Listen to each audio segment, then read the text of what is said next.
मेरा अमंगल ना करें, मेरे ऊपर कृपा करें, बताएं आप रो क्यों रहे हैं? पहले हंस रहे हैं फिर रो रहे हैं, कारण क्या है?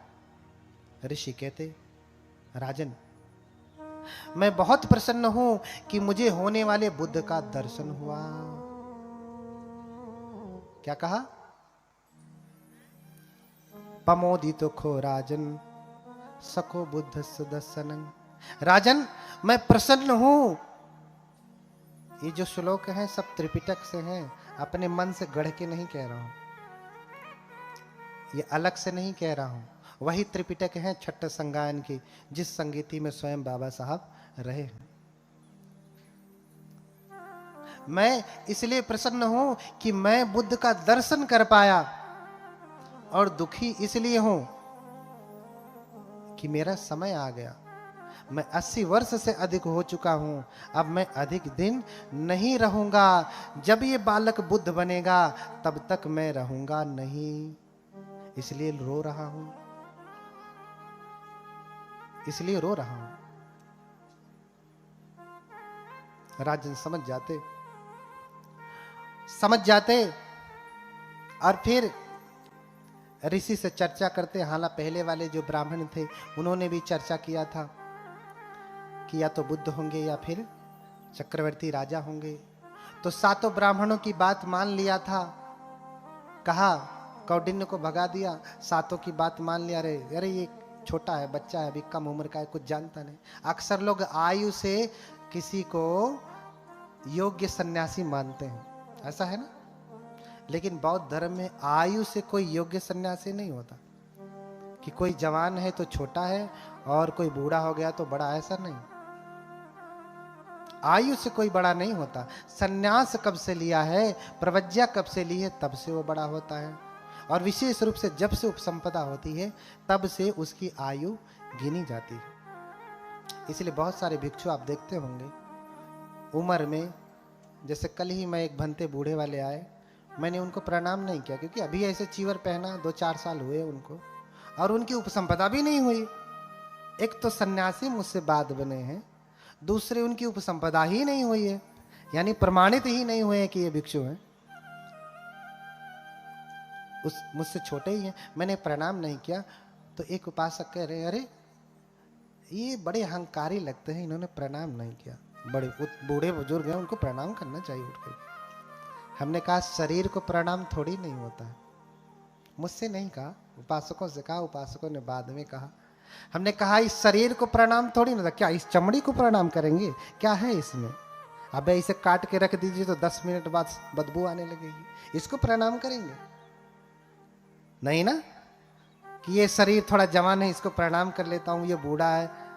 हाँ, ऐसा नहीं।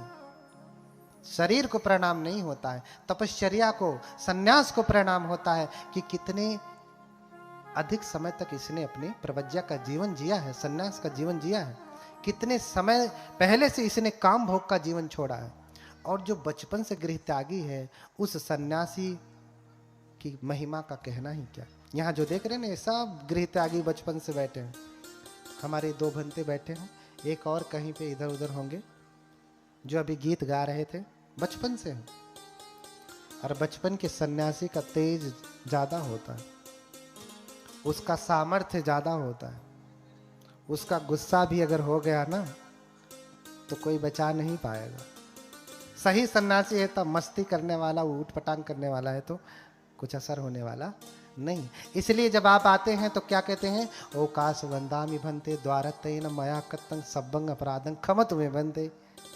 ये कहते हैं ना, हे भंते ओकाश दीजिए, समय दीजिए, मेरे द्वारतयेन, तीनों द्वारों से, काया वाचा और मन से जो भी अपराध हुए हैं, खमतु मे भंते, भंते क्षमा करें।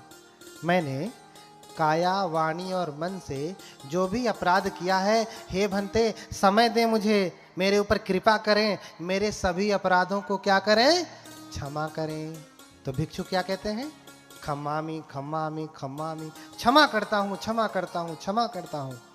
अभिवादनशील सनिच्चंग गड्ढा पचान। हाँ, जो अभिवादनशील है उसकी 4 चीजें बढ़ती हैं, आयु, वर्ण अर्थात सौंदर्य, सुख और बल। आशीर्वाद देते हैं तो। हाँ, अब आप सोचो, अब आप सोचो, आप भिक्षुओं के पास आते हैं पाप छुड़ाने, पाप कटाने, अपराध की माफी मांगने। अगर वो आपके अपराध को क्षमा कर सकता तो सोचो, जब गुस्सा हुआ तो क्या करेगा? हाँ, आपका अपराध काटने की क्षमता रखता है तो फिर जिस दिन गुस्सा हुआ तो क्या करेगा? कितने अपराध लाद देगा, इसकी गणना है नहीं। और उसमें भी जब बचपन से सन्यासी है, प्रवज्जित है, भिक्षु है, तो उसका कहना ही क्या। अरे बुढ़ापे में कोई भिक्षु बनता है, घर पत्नी के साथ जो भोगना था सो भोग लिया, बच्चे का सुख भोग लिया, जब लतियाए जुतियाए भागा घर से, अब सन्यासी बना है। हाँ, अब क्या ब्रह्मचर्य का पालन करेगा? अब तो ब्रह्मचर्य तोड़ना भी चाहे तो नहीं टूट सकता, तो बूढ़ा हो गया, सारी इंद्रियां शिथिल हो गई, अभी क्या करेगा? कर सकता है कुछ नहीं। जब ब्रह्मचर्य का पालन करना था, आचरित्वा ब्रह्मचर्यम अलद्धा यो बने धनम। भगवान कहते हैं कि जब ब्रह्मचर्य का पालन करना था तब तो किया ही नहीं, करना था तब किया ही नहीं। हाँ, जीर्ण कोचे वजायंती खीन मज्जे व पल्लले, दंपति की गाता है। तो जैसे जब तालाब सूख जाता है तो बगुला पक्षी, बगुला कहाँ से मछली खाता है? जिसमें पानी होता, जिसमें मछलियां होती है ना। अब पानी ही सूख जाए तो उसे मछली मिलेगी? तो बगुला भी तो दुखी होगा ना, क्योंकि मछली नहीं मिल रही। ऐसे ही बुढ़ापे में सन्यासी व्यक्ति जब सब कुछ सूख गया, पहले ही खड़ा होकर के रोता है कि पानी तो सूख गया, मछली भी नहीं, अब कौन से ब्रह्मचर्य का पालन करेंगे? इसलिए बौद्ध धर्म में बचपन से ही सन्यास लेने का विधान है।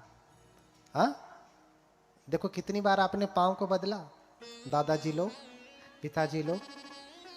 देखिए हमारे एक उपासक जी पहले ही आगे पैर फैलाए बैठे हैं, नहीं बैठ पा रहे हैं। ये ऐसा नहीं कि जानबूझ करके फैलाए, नहीं, उससे राह क्या करें, मजबूरी। अब शरीर जिसको अपना माना, जिसको मेवा मिश्री खिलाया, बतिए नहीं मानता। बोलिए भगवान बुद्ध की। उन्हीं का नहीं, सबका। और वहीं हम सब देखो, बनते लोग बैठे, हम लोग बैठे, हिला हम लोगों का? हिलेगा भी नहीं जब तक कथा चलेगी। हिलेगा नहीं। तो कम उम्र से किसी के सन्यास की गणना नहीं होती, उसके सन्यास से उसकी गणना होती। कब से वो सन्यासी, कब से गृह त्यागी, तो उसे छोटा समझ के पहले भगा दिया, ये जवान है। 7 ब्राह्मणों की बात माना था, तो 7 से पूछा, अच्छा आपने 2 बात कहा कि या तो चक्रवर्ती राजा बनेगा या बुद्ध बनेगा, तो मुझे तो बुद्ध बनने के लिए नहीं देना अपने बेटे को, मुझे तो चक्रवर्ती राजा बनाना है। तो क्या करे कि मेरा बेटा घर छोड़ के ना जाए? तो तत्कालीन ज्ञानी विद्वानों ने कहा, 7 विद्वानों ने, ब्राह्मणों ने कहा कि राजन, इसे इतना भोग विलास दे दो कि इसी में लीन रह जाए, घर छोड़ के जैब न करे। इसे, हाँ, इसे शराबी बना दीजिए, गजेड़ी बना दीजिए, लीन रहे इसी में, घर छोड़ के जाएगा ही नहीं। 2 तरीके से ये बातें गलत हो गई इन ब्राह्मणों की। एक तो उनका उत्तर इसलिए गलत है, क्या कोई इसलिए सन्यासी, वो स्वयं सन्यासी थे, जो 8 ब्राह्मण थे उसमें से 7 बचे हैं, वो स्वयं सन्यासी हैं। उन्होंने उत्तर दे करके अपने ऊपर प्रश्न चिन्ह खड़ा कर लिया। उन्होंने क्या कहा, राजन अपने बेटे को इतना सुख भोग दीजिएगा, इतना भोग विलास दीजिएगा, वो घर छोड़ेगा ही नहीं। और ये स्वयं सन्यासी हैं, तो क्या आपने सन्यास इसलिए ग्रहण किया कि आपको घर में भोग विलास मिला नहीं? हाँ, आपने सन्यास इसलिए लिया कि आपको घर में भोग विलास मिला नहीं, इसलिए टुटुआ रहे थे, तो चलो भैया कपड़ा पहन ले। हाँ, अपने ऊपर ही प्रश्न जो है खड़ा कर लिया। हाँ, और दूसरी बात,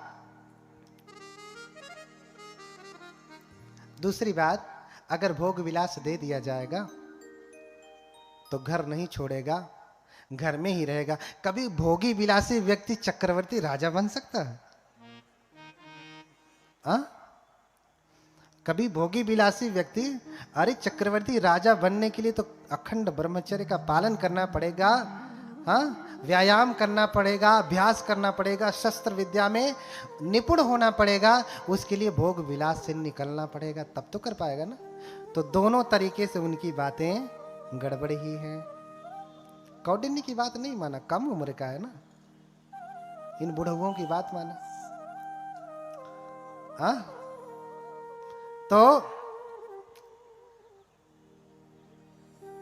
राजा बनेंगे, इन्हें भोग विलास दे दीजिए।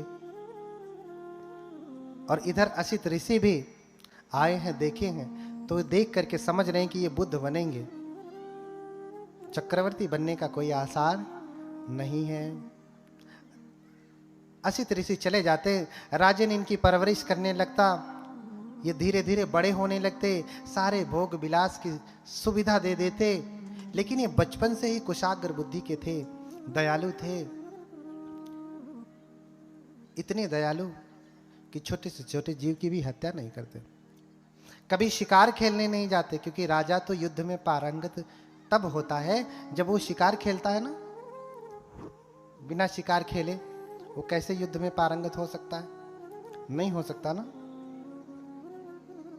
लेकिन बिना किसी जीव को मारे 16 कलाओं में निपुण हुए। कौन? राजा के पुत्र। अब इनकी कामनाएं पूरी हो रही हैं, इतने लंबे समय की अभिलाषा थी जो पूरी हुई, इसलिए नामकरण विशेष रूप से नहीं हुआ। अभिलाषाएं इनकी पूरी हो गई थी, इसलिए इनका नाम ही पड़ गया था सिद्धार्थ। सिद्धार्थ का अर्थ होता है सिद्ध अर्थ, अर्थ की सिद्धि होना, कामनाओं की पूर्ति हो जाना, अभिलाषा का पूरा हो जाना। अभी अभिलाषाओं की पूर्ति हो रही। 16 कलाओं में निपुण हो गए, विवाह भी हो गया, समय अधिक नहीं है, इसलिए कथा को आगे बढ़ाना पड़ेगा धीरे धीरे धीरे। 3 दिन में कोई कथा नहीं होती है। भगवान बुद्ध के जीवन को, 29 साल के जीवन को हम 3 दिन में कैसे बताएंगे? बता पाएंगे? 29 साल के गृहस्थी के जीवन को हम 3 दिन में बता पाएंगे? नहीं। और फिर गृह छोड़ा, बुद्ध बने, 45 वर्षों तक उन्होंने उपदेश किया। इतने पूरे 80 वर्ष के जीवन को हम 3 दिन में बता पाएंगे? नहीं ना, बहुत समय चाहिए होगा। धीरे धीरे बड़े होते हैं, उनका विवाह किया जाता, यशोधरा से विवाह होता है। हाँ, यशोधरा ब्याह करके आती हैं, उनकी पत्नी बहुत ही अच्छी हैं। कहा जाता है कि जब उनका जन्म होता है, ग्रंथों में वर्णन मिलता है, उनके जन्म के साथ साथ कई चीजें जन्म ली। जिस दिन उन्होंने जन्म लिया उसी दिन एक बोधि वृक्ष जन्म लिया, वही बोधि वृक्ष जिसके नीचे वो तप करेंगे। जिस दिन उनका जन्म हुआ उसी दिन कंथक का जन्म हुआ, उनके घोड़े का। जिस दिन उनका जन्म हुआ उसी दिन यशोधरा का भी जन्म हुआ। जिस दिन उनका जन्म हुआ उसी दिन कालूदाई का जन्म हुआ। जिस दिन उनका जन्म हुआ 8 घड़े सोने के रत्न जन्म लिए, मैंने निकाले राजा ने। इतनी चीजें एक साथ जन्म लेती हैं, इतनी चीजें एक साथ जन्म लेती हैं। अब यशोधरा के साथ विवाह हुआ, यशोधरा भी उसी दिन जन्म ली है जिस दिन सिद्धार्थ गौतम ने जन्म लिया है। इसलिए बुद्ध के जन्मदिन पे यशोधरा का भी जन्मदिन है। क्या आप जानते हैं? माताएं जानती हैं, आपको तो जानना ही चाहिए।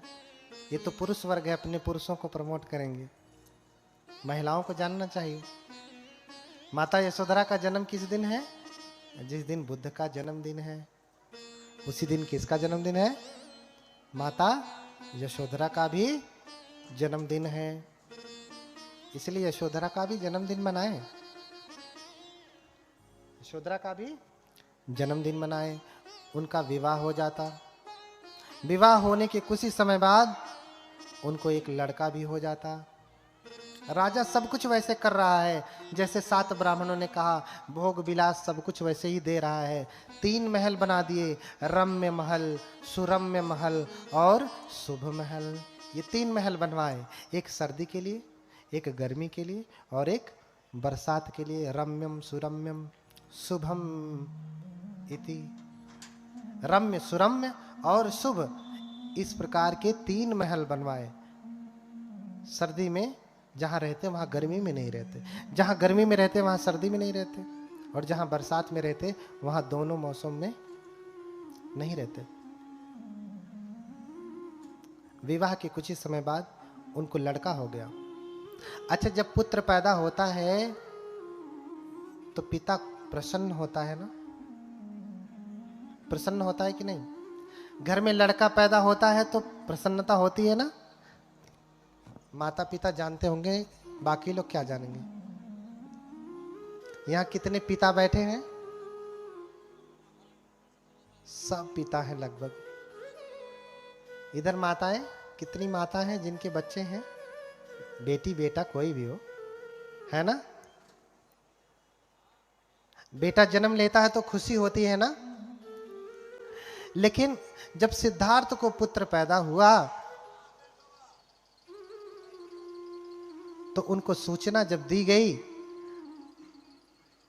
तो बड़े परेशान हो जाते हैं। कहते हैं कि ममज्जंग बंधनम जातंति वत्वान साहुदे निसज्ज सब कामे ही आगमा सुंदरम पुरम। जब पुत्र की खबर मिली कि सिद्धार्थ प्रसन्न होइए, आपको बेटा हुआ है, तो सिद्धार्थ प्रसन्न नहीं होते। आप ही तो क्या कहते हैं, अरे ये क्या हुआ है? राहु हुआ है, बंधन हुआ है। ममज्जंग बंधनम जातंति वत्वान साहुदे। राहुल का अर्थ क्या होता है?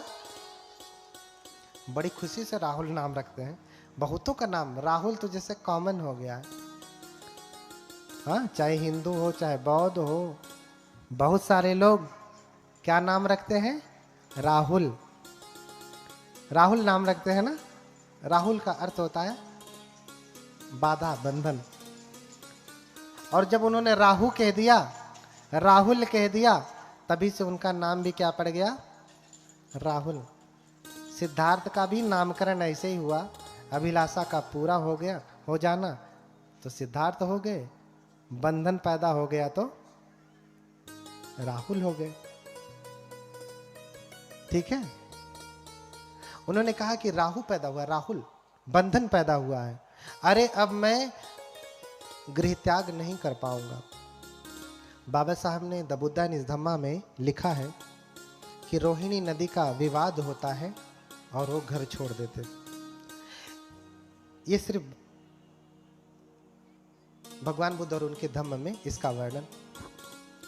लेकिन विश्व के जितने भी देश हैं उनका कहना है कि वो 4 दृश्य देखते हैं तब घर छोड़ते हैं। हाँ? कामेन जिन्नं व्यथितं मतंच दिस्वान रूपम तिभवे विरतो। हाँ? 3 रूप देख करके वो विरक्त हो जाते हैं, फिर वो प्रवज्जित होते हैं, सन्यासी होते हैं। ध्यान से सुनिएगा, ये बड़ा गूढ़ प्रश्न है घर छोड़ने वाला। अक्सर लोग प्रश्न करते रहते हैं, तो सुनाई दे रहा है, इसमें रिकॉर्ड भी हो रहा है। बार बार प्रश्न पूछ करके अपना भी समय ना बर्बाद करें, इसी में सुन लिया करें। ठीक है? बोलिए भगवान बुद्ध की, बोलिए भगवान बुद्ध की। हाथ पांव दर्द करने लगा ना? थोड़ा सा खड़ा हो जाइए। अच्छा, कल की तरह से बैटरी लो हो जा रही है।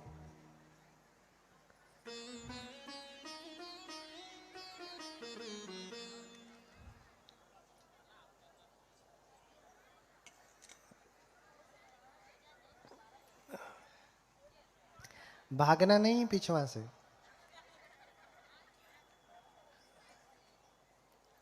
बिना अनुमति के नहीं जाना है। बोलिए भगवान बुद्ध की, बोलिए भगवान बुद्ध की करुणा हो।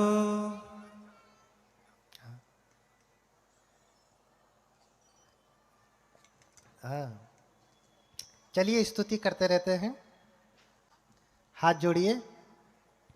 हाँ, मेता मेता। सभी लोग बोलें साथ साथ में।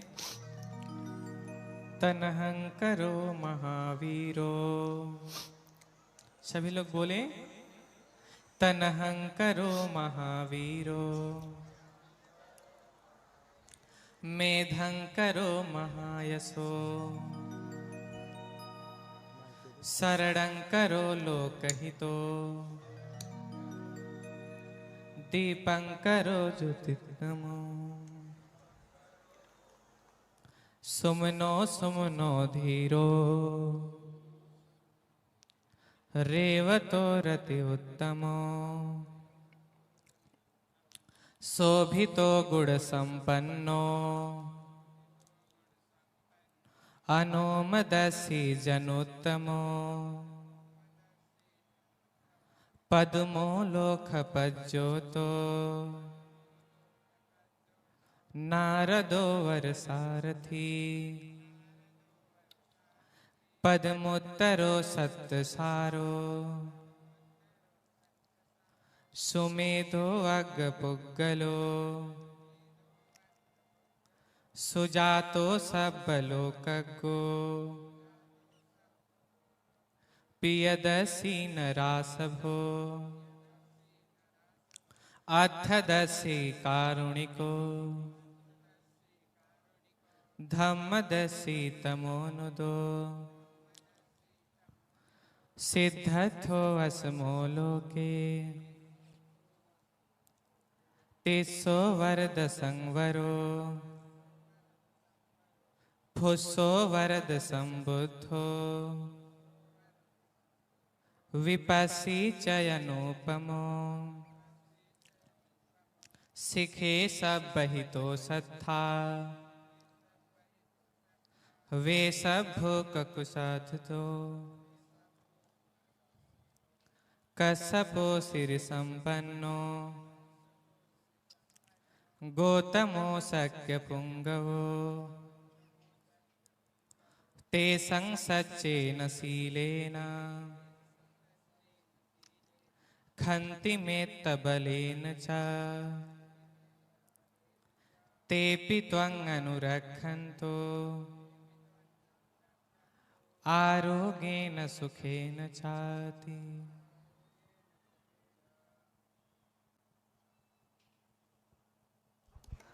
बोलिए सभी लोग साधु साधु साधु साधु।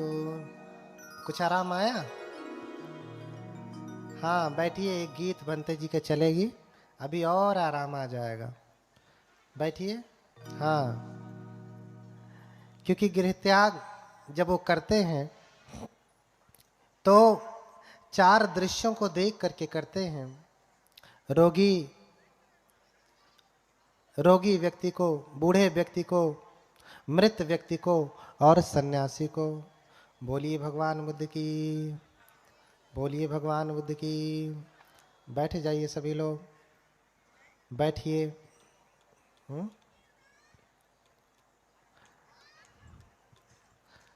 बैठ जाइए सभी लोग। ये 3 दृश्यों को देख करके वैराग्य जगता है और चौथे को देख करके घर छोड़ देते हैं।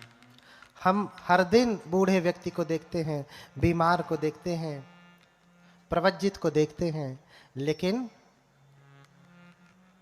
मन में कभी वैराग्य नहीं जगता। राजा ने 3 महल बनवाए, राज्य से बाहर नहीं जाने दिया कभी, और कभी उनको किसी बुरे दृश्य का दर्शन नहीं कराया। लेकिन आज जब वो जिद करके जाते हैं तो राजन उन्हें जाने देते हैं, लेकिन साफ सफाई करवा देते हैं कि कोई बुरा दृश्य न दिखे, कोई बूढ़ा न दिखे, कोई बीमार न दिखे, कोई रोगी न दिखे, कोई मृत न दिखे, ऐसा कोई न दिखे। लेकिन एक एक करके जब वो विचरण करने के लिए जाते हैं, घूमने के लिए जाते हैं, नगर का भ्रमण करते हैं, तो उन्हें सब दिखाई देता है। पहली बार में जाते हैं तो बूढ़ा दिखाई देता, ऐसे लाठी पकड़ के चल रहा। दूसरे में जब घूमने के लिए जाते तो बीमार व्यक्ति देखते, दर्द से कराह रहा है, चिल्ला रहा है। तीसरी बार देखने जाते तो मरा हुआ व्यक्ति है। 4 लोग उसे टिकठी पे उठा के लेके जा रहे हैं, लाद के लेके जा रहे हैं। हाँ, लाद के लेकर के जा रहे हैं सभी लोग। और फिर भी लोग, हम सभी लोग ये देखते हैं ना, देख करके कामेन जिन्नं व्यथितं मचंत दिस्वान रूपं पिभवे विरतो।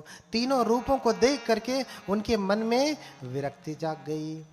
हाँ, धिगसार थे अबुध बाल जनस्य बुद्धि यद यौवनम मदमत जराम न पसेद। फिर सारथी से कहते, अरे सारथी, धिक्कार है व्यक्ति को जो जवानी में मस्त होकर के बुढ़ापे को नहीं देखता, अनित्य को नहीं देखता। एक दिन मैं मर जाऊंगा, मुझे अपनी शरीर पे इतना अहंकार क्यों है? इस शरीर से मैं क्या करने वाला हूं? इस शरीर तो नष्ट होने वाला है ना। हाँ, इसलिए हमारे मेत्तानंद भंते जी गीत गाएंगे। हाँ, सुन रे वो माटी के पुतले, एक दिन ऐसा आएगा जिस तन पर गुमान है तुझको माटी में मिल जाएगा। हाँ? सुन रे ओ माटी के पुतले, गाइए। सुन रे ओ माटी के पुतले, एक दिन ऐसा आएगा जिस तन पर गुमान है तुझको माटी में मिल जाएगा।